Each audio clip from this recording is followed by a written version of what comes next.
नमस्कार दोस्तों, my self doctor प्रवेश कुमार सूद। आज मैं एजुकेशन सब्जेक्ट के ऊपर वीडियो लेके आया हूँ। आशा है आपको ये वीडियो पसंद आएगी। अगर आपको ये वीडियो अच्छी लगे तो आप इस वीडियो को शेयर करिए, लाइक करिए, कमेंट करें और चैनल को सब्सक्राइब करें। आइए वीडियो शुरू करते हैं। पहला प्रश्न है, constructivist learning is advocated by Jean पियाजे, Lev Vygotsky, B F. Skinner, Kohler. रचनावादी अधिगम का पक्षधर कौन है? कंस्ट्रक्टिविस्ट लर्निंग मतलब रचनावादी अधिगम का पक्षधर कौन है? क्या वो जीन पियाजे हैं? क्या वो लेव विगोत्स्की है? क्या वो बी.एफ. स्किनर हैं? क्या वो कोहलर हैं? तो आप अपना आंसर बताएं और कमेंट में जरूर कमेंट करें कि आपके कितने प्रश्न सही हो रहे हैं। तो इसका जो सही उत्तर है, हो सकता है आपने कर लिया होगा, ऑप्शन नंबर बी, लेव विगोत्स्की। तो लेव विगोत्स्की ने रचनावादी अधिगम दिया था। Coming to next question, humanist theory of personality is advocated by Rogers, Guilford, McDougall, Maslow. व्यक्तित्व का मानवतावादी जो सिद्धांत है उसका पक्षधर कौन है? व्यक्तित्व का मानवतावादी सिद्धांत, इसके पक्षधर कौन है? क्या वो कार्ल रोजर हैं? क्या वो गिलफर्ड हैं? क्या वो मकडूगल हैं? क्या वो मैस्ले हैं? तो आप बताइए कौन सा है इसमें। तो इसका सही उत्तर रहेगा option number D, Maslow. Maslow इसका सही उत्तर है। प्रश्न नंबर 3 की ओर जाते हैं। The important concept for developing the understanding and skills of teaching and training is। प्रश्न पूछा हुआ है कि शिक्षण और प्रशिक्षण की समझ और कौशलों के विकास के लिए महत्वपूर्ण संकल्पना है। जो कंसेप्ट है, जो संकल्पना है, जो अवधारणा है, फॉर डेवलपिंग, क्या विकसित करना है? अंडरस्टैंडिंग, समझ और कौशल विकसित करनी है। किसकी? टीचिंग एंड ट्रेनिंग, मतलब शिक्षण और प्रशिक्षण की। तो ये जो शिक्षण और प्रशिक्षण की समझ और दक्षता है, इसको विकसित करने के लिए जो सबसे महत्वपूर्ण अवधारणा है वो क्या है? क्या वो प्लानिंग है? प्लानिंग मतलब योजना है। क्या वो टास्क एनालिसिस है, मतलब वो कार्य विश्लेषण है? क्या वो डेमोन्स्ट्रेशन है, निदर्शन है, या वो मूल्यांकन है, इवेल्युएशन है? तो सोच के बताइए। एक बहुत ही इंपॉर्टेंट क्वेश्चन है नेट यूजीसी एजुकेशन के लिए ये, और इसका सही आंसर रहेगा option number B, task analysis. Option B इसका सही उत्तर है। क्वेश्चन नंबर 4 है, destiny of India is being shaped in her classroom, this is stated in. भारत की जो नीति है उसकी कक्षाओं में आकार ग्रहण कर रही है, यह किसमें कहा गया है? क्या ये एजुकेशन कमीशन 1964-1966 शिक्षा आयोग में ये कहा गया है? क्या ये नेशनल पॉलिसी ऑन एजुकेशन, शिक्षा की जो राष्ट्रीय नीति 1986 है उसमें कहा गया है? क्या ये नेशनल नॉलेज कमीशन 2005 में आया था ये? क्या ये राष्ट्रीय ज्ञान आयोग में कहा गया है? या ये यूनिवर्सिटी एजुकेशन कमीशन 1948-1949 विश्वविद्यालय शिक्षा आयोग जो है उसमें ये चीज कही गई है? तो आप बताइए सोच के। इसका सही आंसर रहेगा option number A, education commission 1964-66। Question number 5 है, accreditation of teacher education institution is done by. जो एक्रीडिटेशन है, प्रत्यायन है, शिक्षा टीचर एजुकेशन इंस्टीट्यूशन की जो एक्रीडिटेशन है वो कौन करता है? क्या वो एनसीईआरटी करती है? क्या वो एनसीटी करती है? क्या वो न्यूपा करती है? क्या वो नेक करता है? तो जो टीचर एजुकेशन इंस्टीट्यूशन को जो एक्रीडेट करता है वो इसमें से कौन सी संस्था है? क्या वो national Council of educational research and training है? क्या वो एनसीटीई है, national Council of teacher education? क्या वो न्यूपा है, national institute of Educational planning and administration? या वो national Assessment and Accreditation council है? तो आप बताइए कि इसमें से क्या उत्तर रहेगा। तो इसका सही उत्तर है डी ऑप्शन है NAAC, National Assessment and Accreditation Council, जो ग्रेड देता है विश्वविद्यालयों को, जो ग्रेड देता है कॉलेजेस को। Next question, the source of knowledge प्रमाणाज इन अद्वैता वेदांता आर। तो प्रश्न पूछा है कि जो अद्वैत वेदांत है उसमें जो ज्ञान है उसके स्रोत कितने हैं। तो इसमें क्या 3 स्रोत हैं, क्या 4 हैं, क्या 5 हैं या 6 हैं। तो ये भी एक इम्पॉर्टेंट क्वेश्चन है। इसका उत्तर सोचिए क्या होगा। आपने सोच लिया होगा, कमेंट बॉक्स पर कमेंट जरूर करें।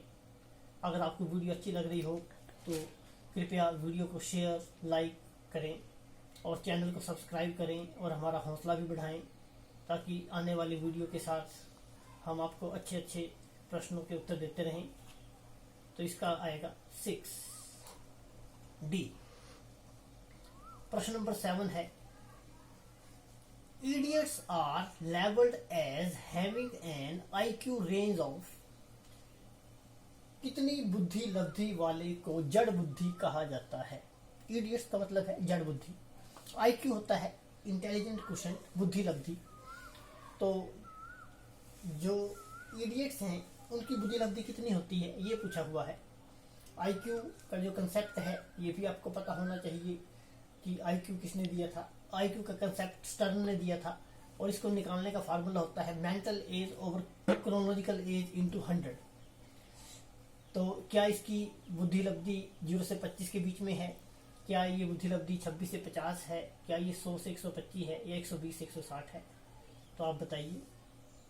तो ईडीएस की जो IQ होता है वो होता है 0 से 25 के बीच में। तो इसका ए ऑप्शन सही रहेगा, ईडीएस 0 से 25। Next question, match and select the correct answers from the codes.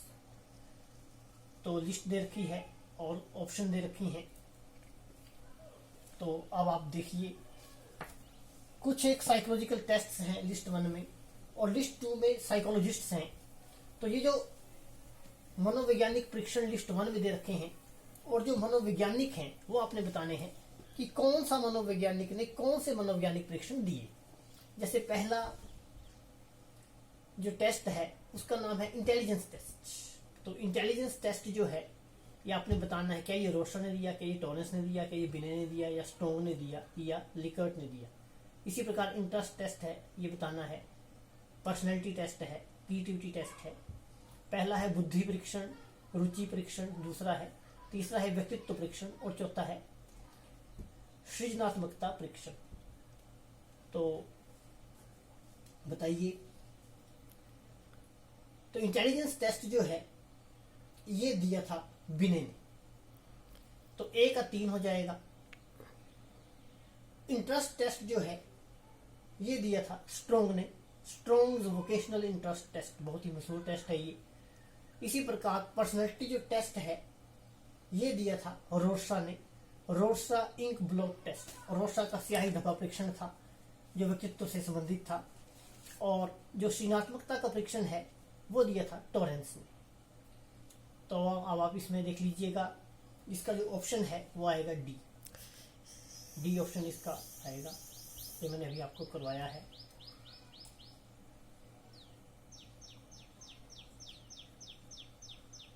बहुत ही इंपॉर्टेंट क्वेश्चन है सभी के सभी, और यूजीसी नेट एजुकेशन की परीक्षा में महत्वपूर्ण प्रश्न लेके मैं आपके आगे प्रस्तुत हुआ हूँ। मेरा खुद भी नेट का पेपर क्लियर है, तो मैंने ऐसे प्रश्न लेके आया हूँ जिसमें आपको कहीं ना कहीं फायदा मिलेगा। प्रश्न नंबर 9 है, the initiation ceremony called Pabbajja is related to which of the following.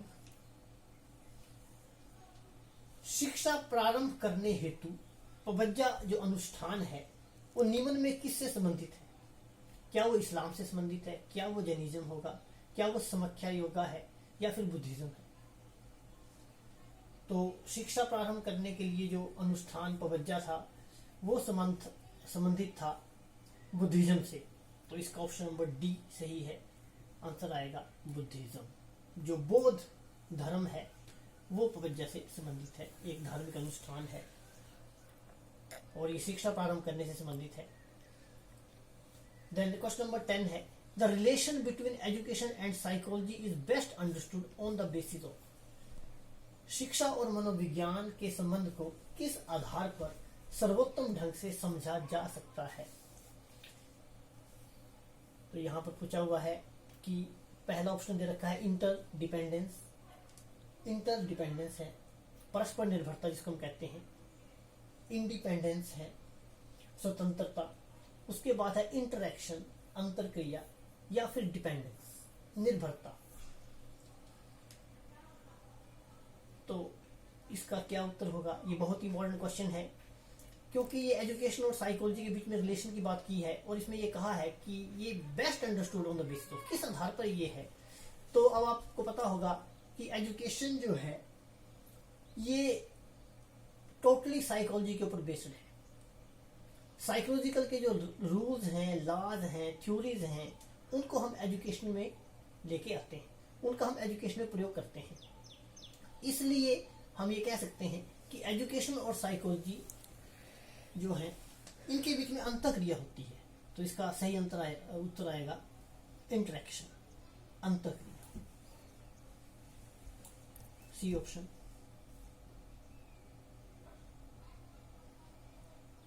Question number 11 है, the International Institute of Educational Planning is at. एक बहुत ही इंपॉर्टेंट प्रश्न है ये, एक क्वेश्चन इस तरह का आता ही है पेपर में। यहाँ पूछा हुआ है जो अंतरराष्ट्रीय शिक्षा योजना प्रतिष्ठान है वो कहाँ पर है? International Institute of Educational planning, अंतरराष्ट्रीय शिक्षा योजना प्रतिष्ठान कहाँ पर है? क्या ये लंदन में है, क्या ये पेरिस में है, क्या इसका उत्तर न्यूयॉर्क होगा या फिर नई दिल्ली? तो आप बताइए। इंपॉर्टेंट क्वेश्चन, हर तरह की प्रतियोगिता परीक्षा के लिए ये प्रश्न पूछा जा सकता है। तो इसका आंसर आएगा पेरिस। तो ये आपने याद रखना है, Paris is answer. Question number 12 की ओर बढ़ते हैं। प्रश्न नंबर 12 है, विच of the following state does not have state open university. आपसे पूछा गया है कि विच of the following state does not have state open university. वो कौन सा राज्य है जिसमें राज्य मुक्त विश्वविद्यालय नहीं है? नहीं है पूछा है, इस बात का ध्यान रखना है। ये नहीं पूछा है कि कहाँ है, पूछा है नहीं है। क्या वो उड़ीसा में नहीं है? क्या स्टेट ओपन यूनिवर्सिटी असम में नहीं है? क्या ये पश्चिम बंगाल में नहीं है या फिर बिहार में स्टेट ओपन यूनिवर्सिटी नहीं है? ये कौन सा स्टेट है जिसमें ये स्टेट ओपन यूनिवर्सिटी नहीं है? तो इसका जो सही आंसर है वो आएगा उड़ीसा, ए ऑप्शन। बाकी सभी जगह है। क्वेश्चन नंबर 13 है, basal age is related to the measurement of. Basal आयु किसके मूल्यांकन से संबंधित है? तो बेसल आयु का किसके मापन से या मूल्यांकन से संबंधित होगी? तो क्या ये पर्सनैलिटी से संबंधित है, क्या ये एटीट्यूड से संबंधित है, क्या ये इंटेलिजेंस से संबंधित है या फिर एप्टीट्यूड से? तो पर्सनैलिटी व्यक्तित्व होता है, एटीट्यूड अभिवृत्ति होता है, हमारा किसी के प्रति किस तरह का एटीट्यूड है, पॉजिटिव है, नेगेटिव है। इंटेलिजेंस बुद्धि को कहते हैं और एप्टीट्यूड जो है ये हमारे व्यवसाय की ओर इंगित करता है, अभिक्षमता भी हम इसको कहते हैं। तो जो बेसल आयु है ये हमारी बुद्धि से संबंधित होती है, ये बुद्धि को मापती है। So answer is C option, intelligence. आशा है आपको वीडियो पसंद आ रहा होगा और आप देख रहे होंगे कि आपके कितने प्रश्न ठीक हो रहे हैं। प्रतियोगी परीक्षाओं के लिए एक महत्वपूर्ण कड़ी है ये प्रश्नों की, जो आपको आगे बढ़ने से नहीं रोक सकती। इसलिए वीडियो को जरूर पसंद करें, लाइक करें, शेयर करें, कमेंट करें और चैनल को सब्सक्राइब करना बिल्कुल ना भूलें ताकि हमारा उत्साह बढ़ता रहे। प्रश्न नंबर 14 है, internship program of teacher education provides. प्रश्न पूछा हुआ है कि अध्यापक शिक्षा के शिक्षु कार्यक्रम में प्रदान किया जाता है। जो इंटर्नशिप प्रोग्राम होता है टीचर एजुकेशन का, तो इसमें किस चीज को लेके चलते हैं। ये जो इंटर्नशिप प्रोग्राम है ये क्या इंगित करता है जो टीचर एजुकेशन से रिलेटेड है? क्या ये प्रैक्टिकल कोर्सेज को तवज्जो देता है? क्या ये रिसर्च कोर्सेज को के लिए है, या फिर ये कंटेंट कोर्सेज को इंटर्नशिप प्रोग्राम कंटेंट कोर्सेज से जुड़ा है, या फिर ये कंप्लीट स्कूल एनवायरनमेंट को लेकर के चलता है? तो आप बताइए। प्रैक्टिकल कोर्सेज होंगे क्या इसमें? क्या इसमें रिसर्च से जो अनुसंधान से पाठ्यक्रम है वो आएगा, या इसमें विषय वस्तु कंटेंट कोर्सेज, कंटेंट मतलब विषय वस्तु, और कंप्लीट स्कूल एनवायरनमेंट, संपूर्ण विद्यालय वातावरण। तो इंटर्नशिप जो है ये केवल प्रैक्टिकल कोर्सेज को ही लेके नहीं चलता, प्रैक्टिकल कोर्सेज को ही ये तवज्जो नहीं देता, ये पूरे ही स्कूल के वातावरण को, इसमें जो शिक्षकों कार्यक्रम है अध्यापक शिक्षा के लिए जो इंटर्नशिप प्रोग्राम है, इसमें संपूर्ण विद्यालय वातावरण को महत्व दिया जाता है। Complete school environment, it is rated with the option number D, complete school environment. प्रश्न नंबर 15 पढ़ते हैं। The first national policy on education in free India was launched in the year. प्रश्न पूछा है कि स्वतंत्र भारत में शिक्षा संबंधी प्रथम राष्ट्रीय नीति किस वर्ष लागू की गई? फ्री इंडिया में पूछा है, in free India first national policy on education. National policy on education जो है इसके ऊपर भी प्रश्न 101% आपको यूजीसी नेट एजुकेशन के सब्जेक्ट में मिलेगा ही मिलेगा।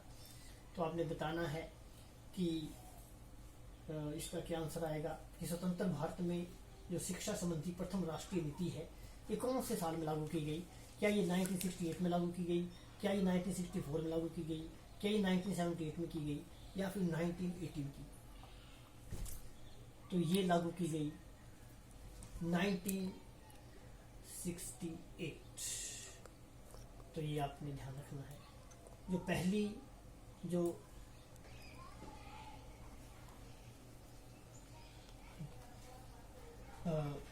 दोस्तों अब मैं आपसे एक प्रश्न पूछने जा रहा हूं, तो इस प्रश्न का उत्तर आपने कमेंट बॉक्स में जाकर के कमेंट करना है मुझे, और बहुत ही इंपॉर्टेंट प्रश्न है ये। प्रश्न है, as per NCTE norms what should be the pattern of teaching staff for a unit of 100 students at B.Ed level? दोबारा सुन लीजिए। प्रश्न पूछा है कि NCTE National Council of teacher Education के जो नॉर्म्स हैं, उनके जो मानक हैं, उनके अनुसार 100 विद्यार्थियों की इकाई के लिए B.Ed स्तरीय शिक्षण स्टाफ कितना होना चाहिए? इसने ये पूछा है कि B.Ed की कक्षा में अगर मान लो 100 बच्चे हैं, तो वो जो 100 बच्चे हैं उसके लिए कितना स्टाफ चाहिए होता है NCTE के मानकों के अनुसार? क्या ये 1+7 होगा, क्या ये 1+9 होगा, क्या ये 1+6 होगा, क्या ये 1+5 होगा? 1 इसलिए लिखा है क्योंकि एक तो प्रिंसिपल आएगा, और प्रिंसिपल के साथ कितने स्टाफ मेंबर चाहिए? तो एक प्रिंसिपल हो गया, प्लस क्या 7 स्टाफ मेंबर चाहिए, क्या 9 चाहिए साथ में, या 6 चाहिए, या 5? तो ये बहुत इंपॉर्टेंट क्वेश्चन है। तो आप इस प्रश्न का आंसर कमेंट बॉक्स में जरूर दीजिए और बताइए कि आपको ये वीडियो कैसा लगा। लाइक करें, शेयर करें। Please like, comment, share and subscribe. Thank you for watching. Thanks a lot.